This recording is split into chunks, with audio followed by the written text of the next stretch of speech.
Hello, welcome to The Honest Wargamer. I'm your host, Rob. And is this the best way to play ogres? You may have seen that in the thumbnail. You may be asking yourself that question. Games Workshop has got an army of renown that has been released in the latest ogre battle tome called the Meatfist Mawtribe.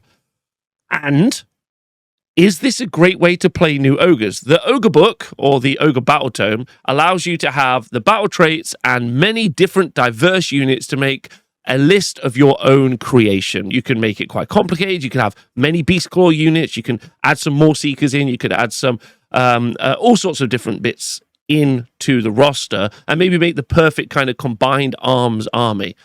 This army of renown, which is a separate way of building a smaller selection of models, might be the perfect way to both get started with ogres and get started in Age of Sigmar as a whole. And there's a couple of reasons for that. Let's take a look at the information so you can kind of get to grips with it. So if you would like to jump into Age of Sigmar or even just start playing ogres generally, because, as I've said, there's quite a large roster now, you might be a little bit spoiled for choice, and you might also have decision paralysis, and you might be like, I'm not sure what to do. Normally, a good place to look for those pointers is you look at the battle traits or the army special rules. If you go back and watch my battle tome review, you'll see that for ogres, actually, it gets even more complicated. They clearly want to do a lot of fighting because their main battle trait is all based around being able to generate hitting units so that you can get buffs on your individual units. That is the way that you play. Now, this can be like, well, does that mean I'm going to take cavalry so that I can ignore -1 rend on a big unit of cavalry who already have a 3-up save? Or am I trying to get crit 2 hits on my more seekers that I'm turning into crit mortals? What is the plan? Right? It's quite complex. This army of renown, which doesn't use those battle traits from the main army and uses its own, is just basically saying, do you like charging? Do you like fighting? Do you want to do that? Correct. And it's like, okay, then this is the army for you. This is, I would argue, this is a pretty great kind of beginner's army, really. So let's talk about it, shall we? So this is based on the Meatfist Mawtribe, and unfortunately, there's no documentation or lore written in here, which I find a little disappointing in the book. Maybe it's earlier on in the book, the story of the Meatfist Mawtribe. Maybe I could cover that as well. But what you can include in this army, because it's restricted, is any gutbuster units, and you cannot include regiments of renown. This means you also don't need your terrain feature, the Morsi, which is a big piece of terrain. You also don't need to bring that. So technically, it's kind of, I'm going to say, cheaper as an army as well, because you don't have to get a big terrain feature to bring it around with you. So it's kind of simpler. But what you can have in this army is Morga, who is the new lady ogre on a rhino. Then you can have Grell, who is the, I think also a lady, potentially. Grell with a cannon on her back, and she's genuinely quite interesting as a unit. Then you can have the Tyrant on Gluthorn, which is the generic rhino. You can have a Tyrant on foot, conventionally attractive Tyrant. Then you can have Morbeast Cavalry, which is the unit of 2 big monstrous cavalry. You can have Gluttons, which you get in the launch box, Iron Guts, which you get in the launch box, and an Iron Blaster. So if you are someone who's jumping into this via that launch box, which has got 10 Gluttons, 3 Iron Guts, 2 Morbeasts, and a Tyrant, it's kind of perfect, to be honest, to run this army to get started. So we've got Gluttons, we've got Iron Guts, Iron Blaster, Morbeast Cavalry, Tyrant, Glutthorn, Grell, and Morga. So take a look at the battle trait, shall we? And maybe I should just kind of quick TLDR for you what you get. With Morga and the Tyrant and Gluthorn, you get monsters that have got 3-up armor saves that do a ton of damage in combat. The Tyrant and Gluthorn is interesting because it also gives you a strike last mechanic in your army. Grell, as a little shooting character, support character, is quite interesting because the shooting is important, but being able to make units retreat and charge is quite useful, especially on the Morbeast Cavalry, the Tyrant and Gluthorn, and Morga, because they get +1 damage on the charge. So she's an interesting tech piece that you can include in the army if you would like to. Then with the Morbeast Cavalry, Tyrant, Gluthorn, and Morga as well, they've all got amazing 3-up armor saves. Then you have Gluttons, which are just super wound dense, unit of 5, reinforceable up to unit of 10. Big unit of wounds, a ton of attacks. You got Iron Guts, which are arguably just not as good Gluttons. You got an Iron Blaster for a cannonball shoot. So that's what you've got potentially. And then you've got the Tyrant. And the Tyrant's quite important because the Tyrant can give you +1 to hit when you chain activate with one of your units. So if you charge in a unit of Gluttons, big unit of 10, a Tyrant nearby, you can go with the Tyrant, then the Gluttons can fight and they get +1 to hit. Overall, but as you can see, nothing there is super smart. It's send it, right? So let's see how the battle traits add to that. I will also be reading the flavor text on the battle traits. The first one, the Bloodthirsty Arrogance, is a passive. Meatfist warriors take their status as the preeminent Mawtribe seriously. Any who actually manage to hurt them are marked for grisly vengeance. The effect of this is each time you make an unmodified save roll of 1 for combat attack that target a friendly Meatfist infantry unit that did not charge in the same turn, inflict 1 mortal damage on the attacking unit after that fight ability has been resolved. Now, this could be quite interesting on things like Iron Guts, who can get a 4-up armor save, 5-up ward save when they're near a hero. This ability is one that I'm not super bothered by, but considering you're going to have an army that's always in combat, then, and you have a lot of wounds, you could potentially be doing a lot of mortal damage back to your opponent as your units slowly start to get butchered. The next ability, Fleshy Stampede, the Meatfist do not care much for strategy or tactics. They charge headlong at their foes and trust in raw strength to sort things out. So you add 2 to run rolls for friendly Meatfist units. That's good. Your movement 6. There are ways in the main army to go much faster. So this is a way to kind of get into the mid-board, which is good. Then you've got an ability, and the main reason you would probably be taking this army, called Meaty Charge. The Meatfist win their battles through the most straightforward means. They have learned to harness the sheer bulk of their massed ogre warriors better than any other tribe, trampling their adversaries in a series of crushing charges. You pick a friendly Meatfist unit that charges this turn, and so because this ability is not once per turn army, you can pick any Meatfist unit that charges this turn, and you can pick all of the Meatfist units that charge this turn.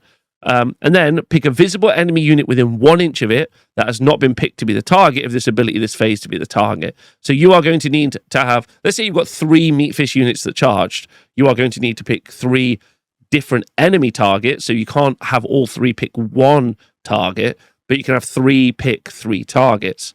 And then the effect is you make a charge roll by rolling a number of dice equal to the unmodified charge roll made for this turn by this unit using this ability. Add 1 to the roll if the unit this unit is facing has more models than the target, and for each 5+, you inflict 1 mortal damage on the target. So I roll a 10 to charge. I'll roll 10 dice. Every 5 up is a mortal damage. If I have got 6 models and my opponent's got 5 models and my opponent's got 1 model, then I'm going to roll, and I roll a 10 to charge. I'm going to roll 10 dice, and any 4-ups are going to be a mortal damage. It's pretty good. What's great about this is it doesn't depend on how big your unit is. If I've got a unit of Gluttons that charge and roll a 10, that's going to do effectively the same amount of mortal damage as if I have a Glutthorn or Morga or Ogres or Tyrant that charges and roll a 10. It's the same. So what this means also is that you can build a multiple small unit army. Gluttons, for example, are 200 points. Having 5 units of Gluttons is more efficient because of Meaty Charge than having 2 big units of Gluttons and 1 small unit. Because that way you would get 3 charges, but if you took 5 small units, you would get 5 charges. And as long as you're charging different units, that's 5 lots of mortal damage, which is pretty fun. So that's really cool. So you can just be charging, doing mortal damage, and makes taking Grell, the cannon lady who lets you retreat and charge, also super interesting. Really, really interesting as well. So you can do a ton of mortal damage with Meaty Charge. That's great. You've also got some other abilities like the Unstoppable Feast. When their blood is up and the promise of imminent butchery is in the air, the Meatfist warriors become an overwhelming force. Once per turn army in your charge phase, you can pick a Meatfist unit that has not used a fight ability this battle to be the target. For the rest of the turn, the target can use charge abilities even if it ran or retreated earlier. So what this means is once per turn in your charge phase, you can use run and charge on a unit that hasn't fought so far in the battle. And with Fleshy Stampede, and also the ability to spend a command point to get 6 inches to move, that means that a unit of Gluttons or not Stonehorn, the Rhino, is going to be with the Gluttons, it's going to be move 6, auto run 6, +2 for 12, for 14 in total, and then a 2d6 charge. Right? That's pretty good. But for if you wanted to take like a Tyrant on Gluthorn, that moves 10, auto run 6, +2 for an 18-inch move, and then a charge. It's just send it, and then they'll do mortal damage when they arrive. I would argue that's very fun. Very, very fun. Then you've got, super good. Super good. And because you just have units in reserve, you just send in five, do some fighting, they all die, send 5 more in, they all die, send a Rhino in, your opponent has to deal with that. Don't forget, every time the enemy is in a fight, every roll of a save that you make, they're going to take mortal damage back. So mortals in, they're mortals in the fight with you. Then you've got a passive called Gluttonous Conquerors. At the command of their over-tyrant, Morga the Meatfist aim to establish a great ogre empire, and they believe that domination is best proven by bone-crunching violence. So you add one to the control characteristic of friendly Meatfist units while they're in combat. Perfect. Hold an objective, do a fight.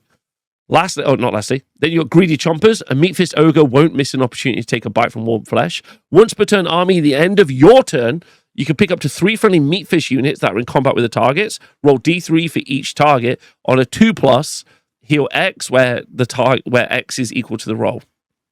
So you're going to heal X onto your own unit, which is good for your big monsters. Up to 3 wounds back on one of your big monsters, or even just your regular gluttons is also good as well. And that's the end of your turn, so the end of every one of your turns. And at the end of any turn, once per turn army, you can use Gruesome Devourers. Enemies struggle to escape the grasp of hungry ogres. Pick an enemy unit that had any damage points allocated to it this turn by friendly Meatfish units, combat attacks to be the target, and roll a dice on a 3+. Until the start of your next turn, the target cannot use retreat abilities as well. So you charge a Rhino in, do some impact mortal damage, eat a bit and heal, and then you go, do you know what? You can't retreat out of combat. You're stuck in here with me. That's really good. Like, bring the gun lady alongside so you can retreat when you want to.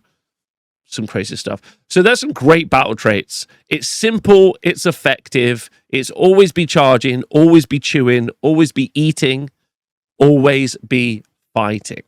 You also have some heroic traits, and you have some artifacts of power. And you've got 3 heroic traits. The first one is, so this is going to be able to go on one of your heroes. So it's either going to be on your Tyrant on Gluthorn or your Tyrant. So the first one, Thick Blubber, grants you a passive. An exemplar of their girthy kind, this ogre's particularly thick layer of blubber that cushions their vital organs from arrows and bullets. You subtract 1 from the wound rolls for shooting attacks that target this unit. It's great on one of your big monsters. Solid. Then you've got Overpowering Mass. It is said that this absolute Goliath of an ogre has some gargant blood in their veins. No one's stupid enough to argue the point. When making a meaty charge roll for this unit, you can re-roll unmodified rolls of 1. So you can be re-rolling, re-rolling those 5s to wound. 5 up mortals and re-rolling 1s. That's okay. And then you've got the Force of Savage Personality. Such is the fell and bellicose reputation of this ogre that it said that even the power of magic doesn't dare draw too close to them. Enemy units and enemy manifestations cannot be set up within 12 inches of this unit. That's a super strong ability. This is really, really strong because it means deep striking units can't teleport near you. Eltharion can't teleport near you. A ton of different abilities that your opponent really wants to use. So the Force of Savage Personality is really strong, and I would be taking that all of the time. You also have 3 artifacts of power. The first one is a Snot Noblar Thief. Start of any turn is when you can use it. Let's read the flavor text. Said to be a descendant, don't ask, of the legendary head honcho of Scrapper Spill, the Noblar Snot is a skilled pickpocket. His talents for purloining enemy gewgaws, even in the press of battle, amuses Morgar the Mighty, and so her spawn and chieftains have put up with him hanging around. Also, Noblar's confirmed. Pick a visible enemy hero that has any artifacts of power to be the target, and then roll a dice. If the roll is equal to or lower than the current battle round number, the target no longer has any artifacts of power. So that's the start of any turn, and it's just pick a visible enemy hero that has any artifacts of power. Board wide, nick your shit. It's hilarious, I would say. So shout out to Snot the Noblar Thief. That's a great ability. Then you've got Trapper's Arsenal, having run with Beastclaw for a time, perhaps even being sired by one. This ogre maintains a collection of vicious-looking snap traps to hobble and waylay the enemies. This is once per battle. any combat phase. Pick an enemy unit in combat with this unit, and that charge is turned to be the target. And then roll a dice. On a 4+, the target has strike last for the rest of the turn. Well, that's pretty awesome. But it's only once per battle and it's a 4-up. So that's disappointing, but because ogres are going to be having big singular fights, I think that's kind of okay. It's not as good as stealing your shit, though. And lastly, Rusty Lead Belcher Gun. Lead Belcher's confirmed, being released in the second ogre wave. Once per battle in your shooting phase, while many of the Meatfist abandoned their blast powder cannons at the urging of the Moorseekers, this chieftain couldn't let go of a faithful weapon. Its lethality is not dimmed. So pick a visible enemy unit within 12 inches of this unit to be the target, and then you pick to either have jagged shrapnel or lump of metal scrap, and it's again once per battle. You either inflict D3 mortal damage and then halve the move characteristic of that unit until the start of next turn, which is all right. That's all right. And then lump of metal scrap, inflict D6 mortal damage on the target as well. Now, I would be just generally interested in having the Rusty Lead Belcher gun, because if I was to have a Tyrant on Gluthorn, I move him up in the middle of the board, I fire my Rusty Lead Belcher gun, do D6 mortals, I charge in, then I do my charge mortals as well. Hopefully that thing is close to dead before I even swing with my 4 damage 3 attacks and 7 damage 4 attacks, which I feel like will do some actual really solid work. So that's an option for me as well. But either way, I would argue that this is a really fun, really unique, and also very identifiably ogre way of playing. What I think is that maybe this was like the V1 version of how you played ogres. And then it went back to the drawing board and they made something that was much more adaptable, right? Again, you're playing with a limited roster, maybe like a pretty simple and easy put together roster. This feels like you could build this, play this, and then you could scale up to moving over to bring in some of the Moorseeker units when you want to, maybe some of the Beastclaw units when you also want to as well, which I think is fun. But either way, let me know what you think of this update. I think it's pretty cool. Thanks for watching my videos, and I'll see you soon.